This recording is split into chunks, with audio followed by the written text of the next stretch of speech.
আমরা গত স্বৈরশাসনের সময় অর্থাৎ 1 বছর আগে পর্যন্ত তার আগের 15.5 বছর যেভাবে ন্যারেটিভ তৈরি করা হয়েছে বাংলাদেশে এবং সেই ন্যারেটিভ বাংলাদেশকে কোন খাদের কিনার পর্যন্ত নিয়ে গিয়েছিল সেটা আমরা সবাই অবগত আছি। কিন্তু সেই জায়গায় আমাদের জেনারেশন জি, জেনারেশন জুমার্স, আমাদের তরুণ প্রজন্ম তারা এটাকে যেভাবে ভেঙে দিয়েছেন সেটা ছিল অভাবনীয়। এরকম ঘটনা শতাব্দীতে হয়তো 2-1 বার ঘটে বা একবার ঘটে। প্রতিদিন এই জেনারেশন জি আমাদের এই অতীতের মিথ ভেঙে একটা রেভলিউশন নিয়ে আসবে, এটা কিন্তু আমরা প্রত্যাশা করতে পারি না। সেজন্য প্রতিনিয়ত আমাদের দায়িত্ব পালন করার ব্যাপার আছে। গত 15.5 বছরে, 1 বছর আগে থেকে তার আগের 15.5 বছরে সাংবাদিকতাকে তোষামদির একটা শিল্পে পরিণত করা হয়েছিল। যে সাংবাদিক শাসকদেরকে কঠিন প্রশ্নবাণে জর্জরিত করার কথা ছিল, সেই সময় সাংবাদিকেরা তৈলমর্দনে ব্যস্ত ছিলেন, প্রশ্ন করেছেন আপনি নোবেল পুরস্কারের জন্য কেন লবিং করছেন না। সাংবাদিকতাকে এই পর্যায়ে নিয়ে যাওয়া, এই কাজটা কিন্তু 15.5 বছরের স্বৈর শাসক তারা তাদের সাফল্য ছিল যে সবাইকে একই ন্যারেটিভে কথা বলতে তারা সফল হয়েছিলেন, বাধ্য করতে পেরেছিলেন বা সফল হয়েছিলেন। দৈনিক নয়া দিগন্ত এই জায়গায় কঠিন এক বিপ্লবী ভূমিকা পালন করেছে, কিন্তু আমি মনে করি যে যা করেছেন তার বাইরেও প্রেজেন্টেশনগুলো আরো অনেক বেশি স্মার্ট হওয়া উচিত। দুনিয়াতে সার্ভাইভাল অফ দ্য ফিটেস্ট বলা হয়, যে যোগ্যতম সেই টিকে থাকবে।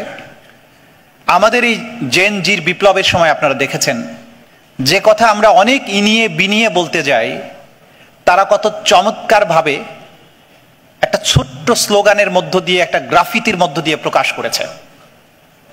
তারা স্ট্রং ন্যারেটিভ তৈরি করেছে, ন্যারেটিভকে ভেঙেও দিয়েছে।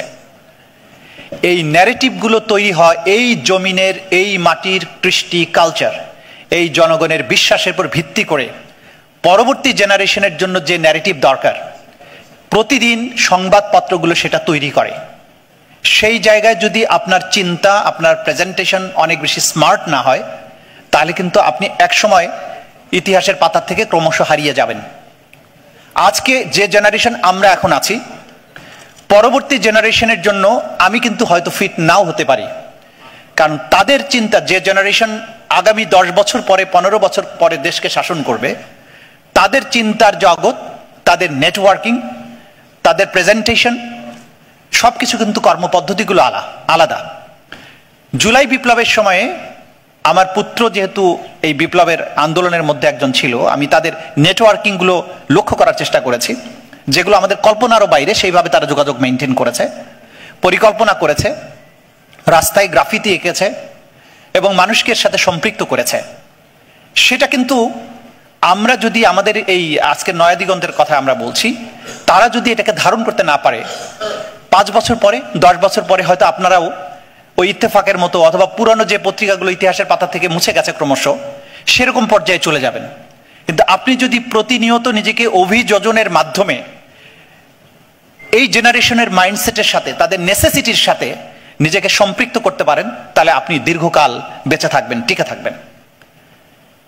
আমি আজকের এই পর্যায়ে এসে জুলাই বিপ্লবের অমর শহীদদেরকে স্মরণ করি, শহীদ আনাসের কথা স্মরণ করি। তার ছোট্ট একটা চিঠি কিভাবে আমাদেরকে নাড়া দিয়েছে।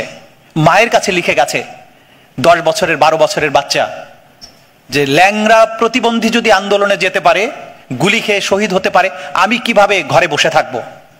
যদি বেঁচে না ফিরি গর্বিত হয়েও।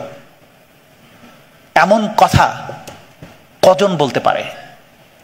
যদি বেঁচে না ফিরি, 10 বছরের বাচ্চা বলছে, তাহলে মাকে বলছে তুমি গর্বিত হয়েও। সেখানে আমরা ঘরে ফেরার জন্য কতই না কৌশলের অবলম্বন করি, বেঁচে থাকার জন্য কতই না কৌশলের অবলম্বন করি। ইতিহাসের স্রোত তারাই পাল্টাতে পারে যারা এইভাবে কথা বলতে পারে, জীবন দিতে পারে, মাঠে নামতে পারে, বিজয়টাকে অর্জন করতে পারে, ছিনিয়ে আনতে পারে। আমাদের পত্রপত্রিকাগুলো গত 15 বছরে, 15.5 বছরে যে ভয়াবহ সংস্কৃতি, ভয়ের সংস্কৃতি তৈরি করেছিল বাংলাদেশে আগের সরকার, সেগুলো কিন্তু ফুটিয়ে তুলতে পারেনি সঠিকভাবে। কিন্তু এখনো আজকের এই মুক্ত বাংলাদেশে এই জিনিসগুলোকে তুলে আনার বিশাল দায়িত্ব রয়েছে। প্রত্যেকটি গুমের ঘটনার পেছনে একটা মহাকাব্যিক বেদনার কাহিনী রয়েছে। এক এক করে সেগুলো এক্সপ্লোর করতে হবে ফর আওয়ার ফিউচার জেনারেশন, যাতে কেউ কখনো এমন অবস্থা বাংলাদেশে সৃষ্টি করতে না পারে। প্রত্যেকটি শহীদের ঘটনা জুলাই আগস্টে শহীদদের পরিবারের সাথে কথা বলে, তার সহকর্মীদের সাথে কথা বলে দেখবেন আপনি এক গৌরবোজ্জ্বল বীরত্ব গাথা দেখতে পাবেন। আমরা যদি তাদেরকে তুলে আনতে না পারি তাহলে এই জেনারেশনের কথা কিন্তু আমরা বুঝতে পারবো না, এবং আগামীতে বাংলাদেশে নেতৃত্ব দেবার, আগামীর বাংলাদেশে কোনো প্রাসঙ্গিক থাকার কোনো অধিকারও কিন্তু আমাদের থাকবে না। যে মহাবিপ্লব হয়েছে জুলাই এবং আগস্টে, ভেতর থেকে কি পরিবর্তন হয়েছে সেটা আমাদেরকে উপলব্ধি করতে হবে। ঢাকা বিশ্ববিদ্যালয়ের দেয়ালে, ঢাকা শহরের দেয়ালে যে গ্রাফিতি, তাদের ভাষা, তাদের প্রেজেন্টেশন, তাদের মনের আকুতি আমাদেরকে বুঝতে হবে, এবং সেই আলোকে ন্যারেটিভ তৈরি করতে হবে। জেনারেশন জিকে আমরা অপদার্থ ভেবেছিলাম, বলতাম এগুলো পাবজি খেলে, এগুলো ফেসবুকে পড়ে থাকে, এগুলো ফার্মের মুরগির মতো। কিন্তু এই বাচ্চাগুলো আবাবিল পাখির মতো, কি বিশাল দানবীয় বাহিনী ছিল। আবাবিল পাখির মতো ক্ষুদ্র ক্ষুদ্র লাঠি আর পাথর দিয়ে এক স্বৈর শাসনের শুধু চর্বিত ঘাসের ন্যায় পিষেই ফেলেনি, তাকে দিল্লি পর্যন্ত তাড়িয়ে নিয়ে গেছে। এটা একটা মহাকাব্যিক বিপ্লব। এইটাই জাতির প্রবাহমান রক্তস্রোতের সাথে আমাদেরকে মিশিয়ে নিতে হবে যে আমরা এরকম বিপ্লব আমাদের এই সন্তানেরা করতে পারে। তাদের বীরত্বগাথা লিখে রাখতে হবে, সংরক্ষণ করতে হবে আগামী প্রজন্মের জন্য, যাতে কোনোদিন প্রয়োজন হলে আমাদের সন্তানেরা আবারও ঠিক একইভাবে জেগে উঠতে পারে। আজকের এই প্রতিষ্ঠা বার্ষিকীতে আপনাদেরকে অভিনন্দন জানিয়ে, আপনাদের দায়িত্বের কথাটি আরেকবার মনে করিয়ে দিয়ে, মুক্ত বাংলাদেশে আবার আমরা সমৃদ্ধির সেই পর্যায়ে দেশকে নিয়ে যাব, মুক্ত বাতাসে আমরা বুক ভরে শ্বাস নেব, এবং বাংলাদেশ এমন একটি পর্যায়ে যাবে যেদিন আমাদের মানুষেরা উচ্চশিক্ষার জন্য, ব্যবসার জন্য ইউরোপ বা আমেরিকা যাবেন না। ইংরেজেরা যেমন বাংলাদেশে এসেছে ব্যবসার প্রয়োজনে, সভ্যতা শেখার প্রয়োজনে, এই বাংলা, সোনার বাংলা আবার সেই পর্যায়ে বিশ্বের নেতৃত্ব দেবে। আমেরিকান, ইউরোপিয়ান, চাইনিজ তারা শিক্ষার জন্য, বাণিজ্যের জন্য, মেডিকেল সায়েন্সের জন্য, ঐতিহ্যের জন্য, স্থাপত্যকলার জন্য এই বাংলায় আবার ফিরে আসবে। সেই দিনের স্বপ্ন দেখে আপনাদের সবাইকে ধন্যবাদ। আসসালামু আলাইকুম।